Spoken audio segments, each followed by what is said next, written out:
I'm brooding. Can you tell? Tyrion's right. Jon Snow is the best brooder in the show. So, how about that episode? It was a good episode. We're episode 3 into this season. So, I want to do a quick review, quick thoughts, analysis, where I think it's going to go, and go from there. So, it opens with basically Jon Snow and Davos landing in Dragonstone and being greeted by Tyrion and Missandei. It was an interesting conversation between Missandei and Davos. You definitely kind of tell, you can tell the difference between Daenerys' party and Jon's party and like how they interact with people. It was good to see Jon and Tyrion again together because, like they were saying in the last episode, or not the last episode, the last time they met, was they were the last time they had been together was while they were on the wall. So it was cool to see them together and see the banner between them. Almost like old friends. They know there's a lot that's happened since the last time they met, but there's really no ill will or anything like that between them. So it was kind of funny the way they introduced the dragons and Jon and Davis's reaction, hitting the floor and stuff like that, and then even Tyrion saying that you don't really get used to that. So it was interesting. I guess it was definitely done on purpose. I'm sure they were instructed to do that little flyby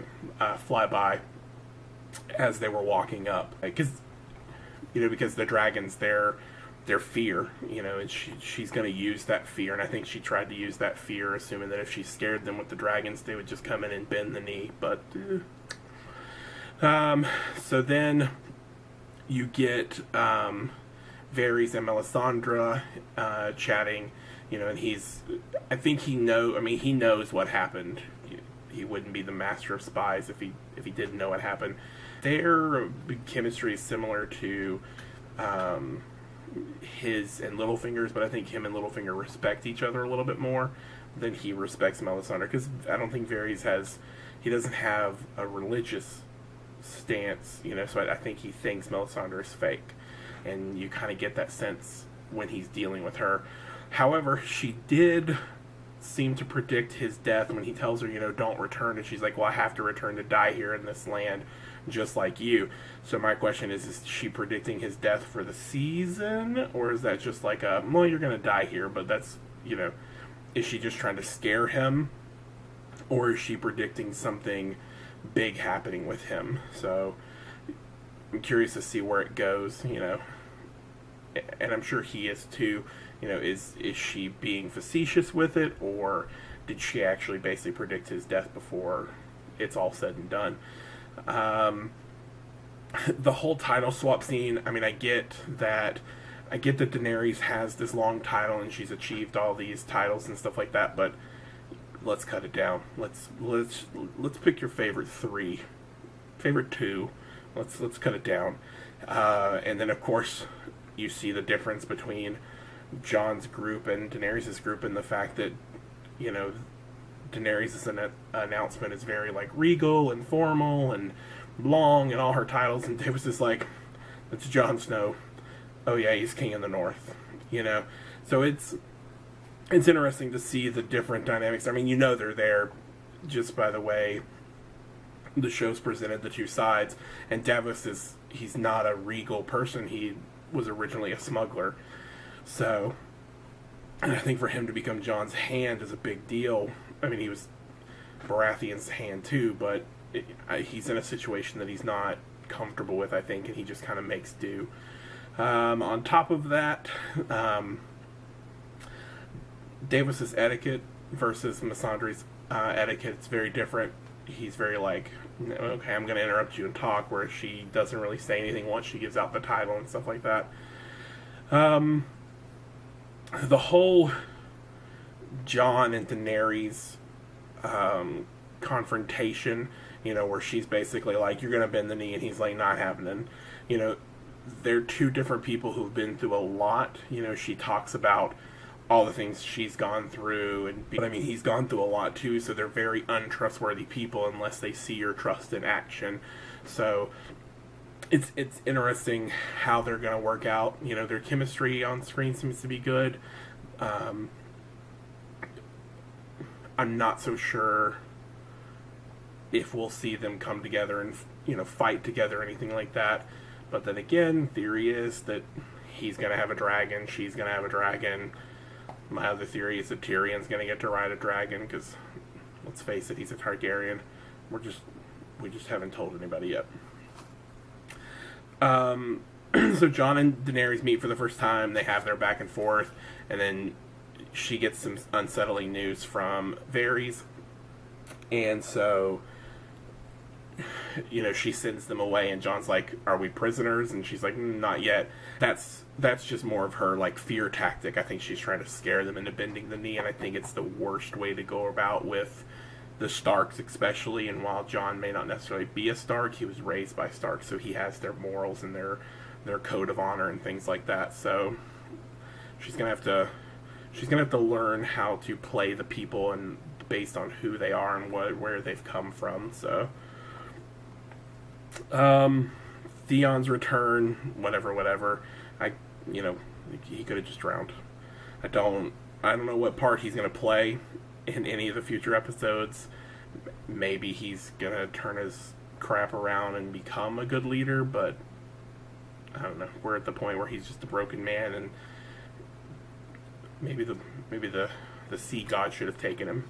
Then it folds straight into Euron's return to the Red Keep, and he brings Cersei her gift, which is, you know, the snake, the sand snake, the one daughter, and then Oberyn's wife.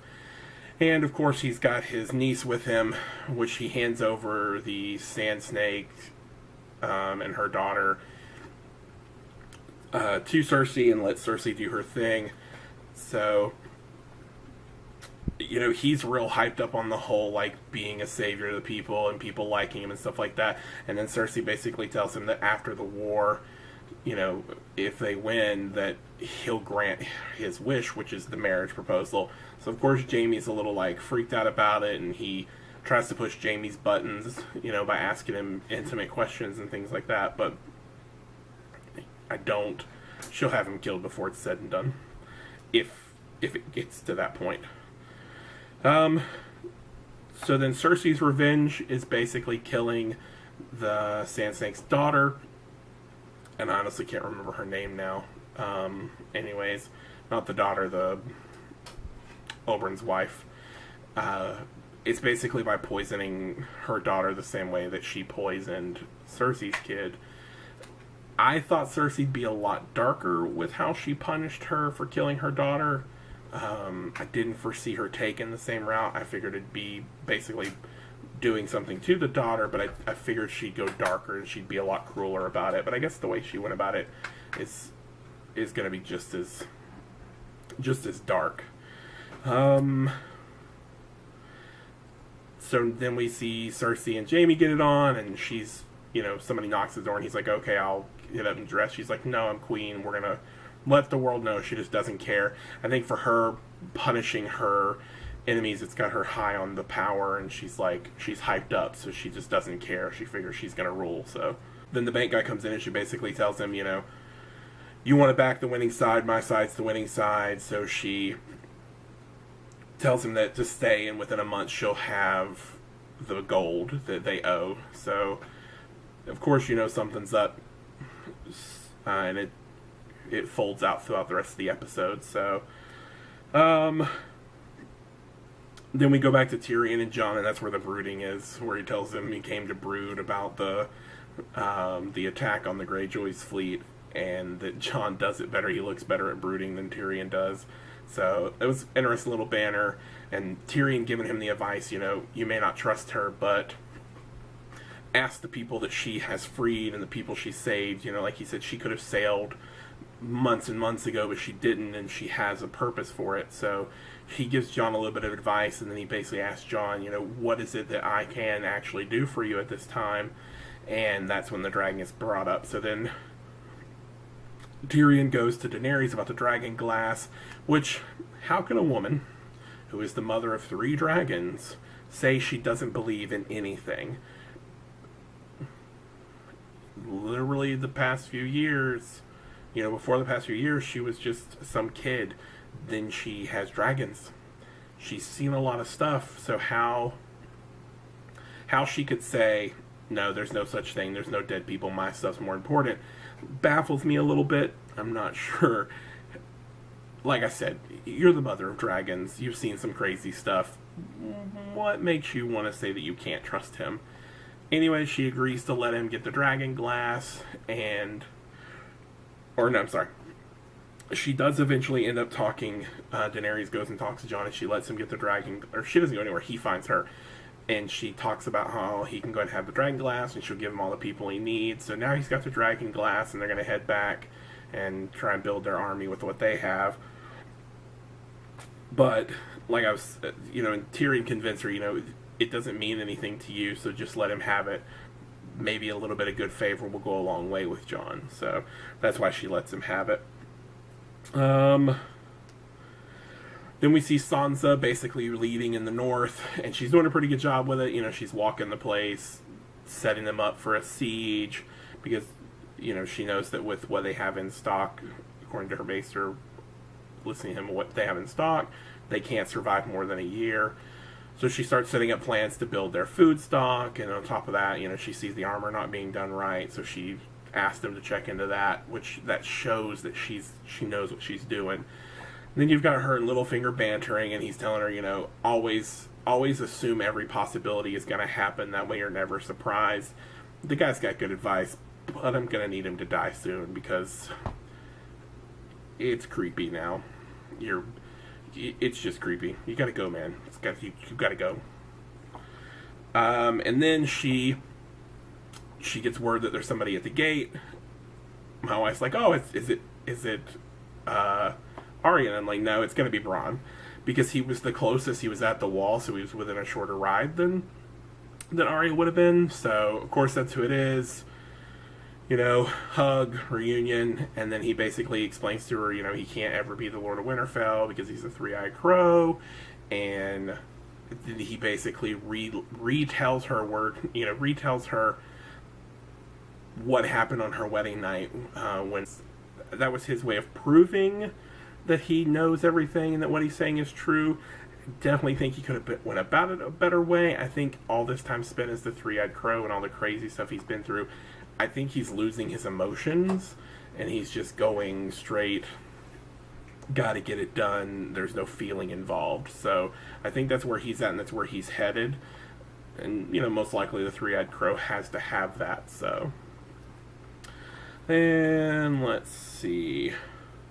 Then we snap over to Jorah and the Maesters, and we're seeing Jorah get inspected by Sam's head Maester, and he's like, oh, how this happened. Jorah's like, I don't know, I woke up and it was like that. We all know how it happened. The Maester knows how it happened. Whatever. So it ends up, you get he has Sam come to his office later that night, and he lectures him, and you think he's going to punish him or kick him out, and he's like, how did you do it? Because Maesters who have heavy healing rings can't do what you did with the precision you've done it. And Sam's like, well, I read the books and I just did what the book said, and that speaks a lot to Sam's intelligence, is his ability to read it and do it without actual having formal training. So I think the Maester understands why he has to keep Sam around. He does punish him, though, by making him copy a bunch of old manuscripts and scrolls and stuff that are getting eaten up by mites and stuff like that, and then time is ravaging them. However, can't get over the fact that he's Slughorn. I don't even know his name. He's just Maester Slughorn now. Sorry. Unfortunately, that's the way it's got to work. I need him to turn himself into a couch soon. From there, we go into the Battle of Castle de Rock, the Lannister home. And, you see the Unsullied attacking, and they're kind of getting their butts kicked, and then, it skips over to, because Tyrion's narrating the whole thing, it skips over to where Tyrion talks about how his dad gave him the job of setting up the sewers, because it was the lowest, lowest thing that was available, and so he gave it to the most worthless person he knew. And Tyrion installed a trap door, so Grey Worm and 9 of his men sneak in through this place and basically take the castle, and when they're there, they find out the castle doesn't have the amount of troops that they're claiming it's supposed to have. On top of that, it doesn't have the rations or anything that it's supposed to have. So it's basically abandoned, and so then he's like, Greyjoy's like interrogating one of the guys, like, where are they? Because he just looked over the wall, and all his boats are being destroyed by Euron's fleet. So you can kind of tell that Cersei predicted what was going to happen, which, I mean, they should have known that. Cersei played Tyrion's hand because she knew he hated her and he hated his family so much that he would go do this. And I said that in the review of the first episode when he talks about the plan with everybody. I thought he was putting his pride and his anger ahead of the real cause, and that's why they went after the Lannister home, and it was a stupid move, and Cersei played him on that. That was interesting to see. Then we find out that the Lannisters, along with the Tully army, I said in a couple videos, last video, that I didn't think Tully would betray the Tyrells, because I thought his ego and his pride would get in the way. Well, I was wrong about that. He joined the Lannisters. So I think basically when Cersei and Jaime explained what was going to happen and how it was going to happen, I think he realized that he thought the winning side was going to be the Lannisters, and Cersei was the way to go. So they take over House Tyrell. Cersei gets to fulfill her promise to the Bank of Davos. Now they own the gold mines and all the gold from House Tyrell. So then it goes to Jaime sitting down with Lady Tyrell to basically let her know that her keep's been taken, and she's gonna have to die. So she asked him, what's the plan? And he's like, well, Cersei had a bunch of ideas, and each one was more horrible than the next, but I talked her out of it. And he pulls out this vial of poison and dumps it in her wine. And she's like, well, will it hurt? And he's like, no, I'll make sure there's no pain. She drinks the poison, and then she basically confesses that she killed Joffrey. If you didn't know by now that she killed Joffrey, you haven't been paying attention to the seasons at all. You knew she killed Joffrey. She was going to protect her granddaughter at all cost.